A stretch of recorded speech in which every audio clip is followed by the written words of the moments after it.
后来针对这件4个人死亡的意外，台电今仔日表示，应该打的责任绝对袂来推卸，会全部来打起来。即摆外界是来质疑讲，东岸值班的迄位姓苏的员工，一个人都要来管11个水门，敢顾会来？敢会负担伤重呢？台电回应讲，这个工作量正常，未来嘛袂来调整。另外，有传言来指出，真有可能是野生动物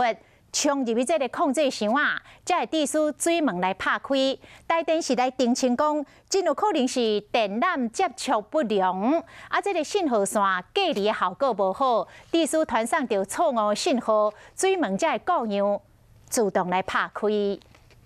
南投武街坝9月13，因为水门无正常的开开，台电的讲法是讲放水20万吨，致使离溪尾路营的民众相袂离，4个人死亡。当时广播系统是毋是正常？咱来问台电。那水库的闸门的关闭跟开启都需要一段时间，大概需要15分钟，所以开启15分钟，关闭15分钟。因为昨天的是一个意外并不是我们计划性放水，当然就没有事先的广播。细数值班的人员伫发现水门无正常了后，马上用手动来关起来，但是油员无法度阻止放水，一个人爱关11个水门。针对燃料的分配，还有事故发生的原因，台电表示，11个闸门，但是控制室全部都集中在一起了所以它应该是可以在控制室来照顾到11个闸门的状况，而且闸门的开启并不是经常性的动作，它是因为绝缘不良倒不一定是断电，有可能因为绝缘不良反而产生的误讯号触动开关。台电表示会去慰问家属，另外就是要暗藏包庇的负责人。